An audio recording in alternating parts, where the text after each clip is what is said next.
देखा जाए कैसा बना है। भैया बहुत सॉफ्ट है। क्या आपने कभी सोचा है कि हिमाचली लोग इतने ज्यादा एनर्जेटिक क्यों होते हैं?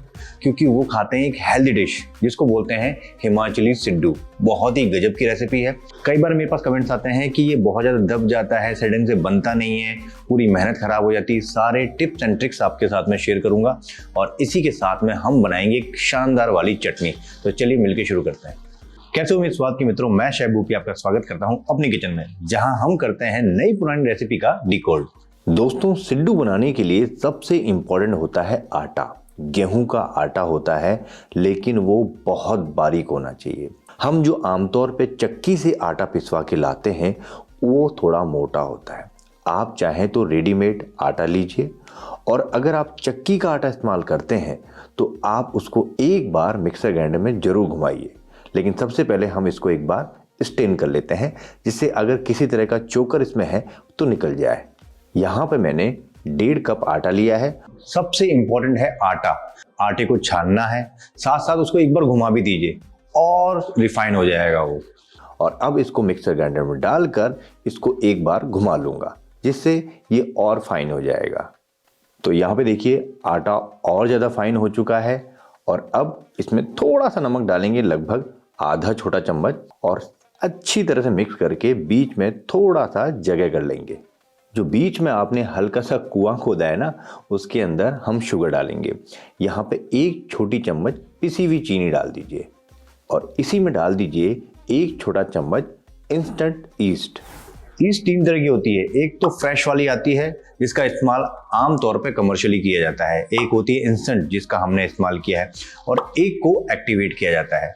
जो भी आपके पास अवेलेबल हो आप उसका इस्तेमाल कर सकते हैं। और इसमें डालेंगे हम पानी। इस तरह करने से जो ईस्ट है अच्छी तरह से मिक्स हो जाती है, मेल्ट हो जाती है। ये इंस्टेंट ईस्ट है, तो आपको इसको भिगो के रखना या थोड़ी देर के लिए रेस्ट देना ज़रूरी नहीं है। बस मिक्स करना है और उसके बाद में इस आटे के साथ में मिक्स कर लेना है। सॉफ्टनेस के लिए 1 छोटा चम्मच यहाँ पे तेल डाल दीजिए, और अब इसका आटा लगाएंगे। आटा हमेशा गुनगुने पानी के साथ में लगाएं, ठंडे पानी के साथ ना लगाएं, वरना आटा सडन से फर्मेंट हो नहीं पाता है। आटा दोस्तों हमको बिल्कुल सॉफ्ट लगाना है, इस बात का हमको ध्यान रखना है। आटा टाइट नहीं होना चाहिए, वरना सडन से फर्मेंट नहीं हो पाता है।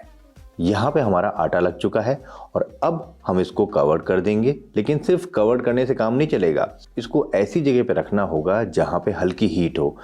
चाहें तो आप बंद ओवन के अंदर रख दीजिए, या फिर कंबल में लपेट के रख दीजिए। ऐसा करने से एक बढ़िया सी गर्मी बनेगी, और उसकी वजह से फर्मेंटेशन अच्छी होगी। लगभग 2 घंटे के लिए हमको इसको रखना होगा। चलिए अब स्टफिंग की तैयारी करते हैं। 1 बड़ा चम्मच यहाँ पे मेलन सीड्स लिए हैं, तरबूज के बीज। आप चाहें तो खरबूजे के बीज भी इस्तेमाल कर सकते हैं।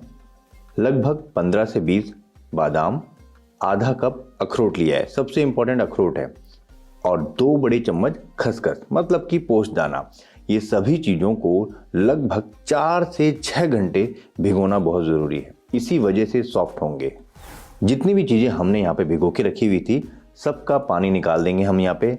इसमें पानी बिल्कुल नहीं रहना चाहिए, वरना स्टफिंग गीली हो जाएगी और संभालना बहुत मुश्किल हो जाएगा। जो पोस्ट दाना है ना, उसको आप चाय छलनी में निकालिए, क्योंकि काफ़ी बारीक दाने होते हैं। मोटी छलनी में निकाल देंगे ना, सारा नीचे निकल जाएगा। सबसे पहले काली मिर्च के दाने 1 छोटा चम्मच, 2 छोटे चम्मच साबुत धनिया, 1 छोटा चम्मच जीरा, लगभग 2 इंच के आसपास ये अदरक है, इसको छोटा छोटा काट लेंगे। 2 से 3 हरी मिर्च का इस्तेमाल करेंगे हम यहाँ पे। इसी के साथ में एक छोटा सा प्याज है, उसको भी हम आधा ही डालेंगे, पूरा नहीं डालेंगे, वरना गीला हो जाएगा। लगभग 10 से 12 लहसुन की कलियां। अगर आप लहसुन प्याज नहीं खाते हैं तो दोनों चीज़ों को स्किप भी कर सकते हैं। सूखी लाल मिर्च है 1 से 2। पुदीने की कुछ पत्तियां हैं, ये ऐड करेंगे। पुदीना ज़्यादा नहीं डाला जाता, पुदीने का फ्लेवर बहुत तेज होता है, हमेशा कम रखा जाता है। और ये गया धनिया। धनिया जब जाएगा उसकी डंठलों के साथ जाएगा, और धनिया जाता है ना हमेशा श्रद्धानुसार। धनिया थोड़ा सा ज़्यादा जाएगा इसमें, पुदीने से लगभग डबल से तिबल। अब इसमें ऐड करेंगे हम पोस्तदाना, मतलब कि खसखस के दाने। पूरा नहीं डालना है, थोड़ा सा बचाना है चटनी के लिए। और जो काजू बादाम और हमने मेलन सीड्स को भिगो के रखा था, पानी निकाल दिया था, वो ऐड करेंगे। इसमें भी हम थोड़ा सा अखरोट बचा लेंगे चटनी के लिए। नमक जाएगा यहाँ पे बीपी के हिसाब से, थोड़ा सा काला नमक फ्लेवर के लिए। तो हम यहाँ पे हल्दी ऐड कर रहे हैं आधी छोटी चम्मच। इसी के साथ में एक बढ़िया सा हल्का खट्टा सा और मीठा सा टेस्ट आ जाए तो मैं अनारदाना का इस्तेमाल कर रहा हूँ 2 से 3 बड़े चम्मच। अनारदाना ना हो तब आप अमचूर पाउडर का इस्तेमाल कीजिएगा। वैसे अनारदाना बेस्ट है। पानी का इस्तेमाल बिल्कुल नहीं करना है इसके अंदर। बीच बीच में ढक्कन को खोल के ऊपर नीचे कर लीजिए, लेकिन पानी इस्तेमाल नहीं करना है। पानी डाल देंगे फिर आप संभाल नहीं पाएंगे। तो लीजिए, यहाँ पे हमारी ये स्टफिंग रेडी हो चुकी है और इसकी थिकनेस देखिए आप, कितना गाढ़ा थिक है ये, ऐसा ही होना चाहिए। तो चलिए आटा देख लेते हैं। लगभग 2 घंटे हो चुके हैं और उठाते हैं। ये देखिए आप, इसमें कितना अच्छा फर्मेंटेशन आया है, बढ़िया सी जाली दिख रही है यहाँ पे। एक बार इसको समेट लेते हैं अच्छी तरह से, और जब ये फर्मेंट हो जाता है इसके बाद में इसको संभालना बहुत आसान हो जाता है। अब सारे आटे के बराबर गोले निकाल लेंगे।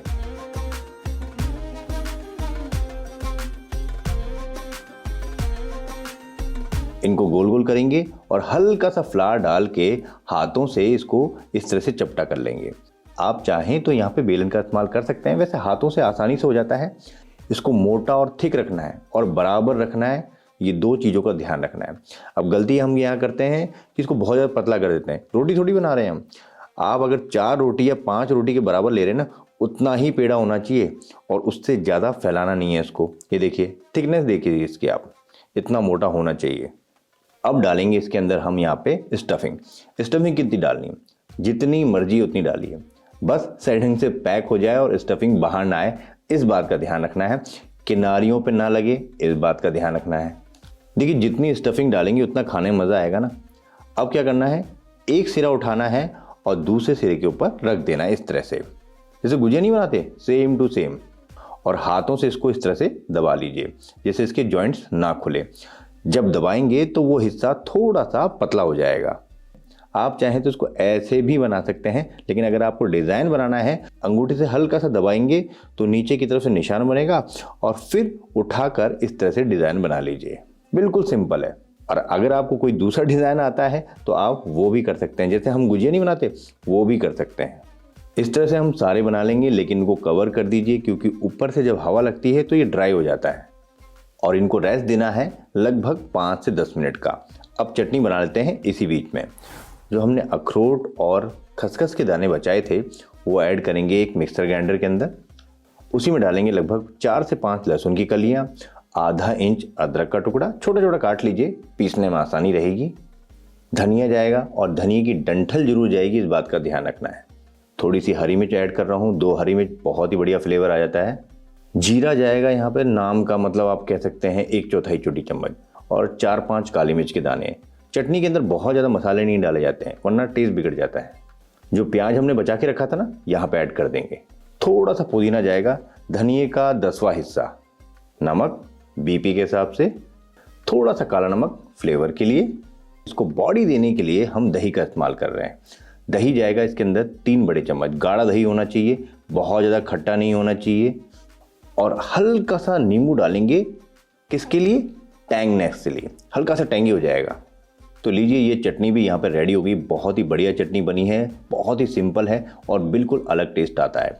अब ज़रूरी नहीं है कि आप सिड्डू बना रहे हैं तो ही बनाना है, कुछ और चीज़ बना रहे हो, पराठे बना रहे हो या फिर और कुछ बना रहे हो, उसके साथ भी आप इसका इस्तेमाल कर सकते हैं। बहुत ही टेस्टी चटनी बनती है। यहाँ पे स्टीमर का एक प्लेट ले ली है, इसको हल्का सा ग्रीस कर लेंगे घी या तेल के साथ में, जिससे कि सिड्डू इस पर चिपके नहीं। मेरे पास स्टीमर है, आपके पास नहीं है कोई बात नहीं, छलनी में डाल के भी कर सकते हैं। पहले 2 आ रहे हैं तो 2 ही डाल के कर लेते हैं। स्टीमर में पानी पहले से गर्म है और मीडियम होना चाहिए, बहुत तेज़ उबलना नहीं चाहिए। बहुत तेज़ उबलेगा ना तो ये गीला हो जाएगा। हल्का सा घी ऊपर से ग्रीस कर देंगे और इसको कवर करेंगे कम से कम 15 मिनट के लिए। 15 मिनट से पहले इसको उठाना नहीं है, 15 मिनट में ही पकेगा। और फ्लेम मीडियम टू लो रहेगी, बहुत तेज़ नहीं रहेगी, इस बात का भी ध्यान रखना है। और 15 मिनट के बाद ही इसको खोलेंगे। और ये देखिए कितने बढ़िया फ्लफी हो गए हैं। हाथ बचा के, एकदम से स्टीम हाथ में ना लग जाए। कभी भी आप ध्यान रखें, कभी सिड्डू खा रहे हैं, किसी दुकान पे खा रहे हैं, स्ट्रीट में खा रहे हैं, अगर उसमें सफ़ेदी है तो वो 101% मैदे से बना है। इस तरह से हल्का सा ब्राउनिश सा कलर है तो वो आटे से बना हुआ है। एक बढ़िया सी ट्रिक मैंने आपको दे दी पकड़ने वाली कि मैदे से कौन सा बना है और आटे से कौन सा बना है। ये देखिए कितने शानदार लग रहे हैं, फ्लफी हैं, फूल चुके हैं अच्छी तरह से। चलिए इनको काट के देखते हैं।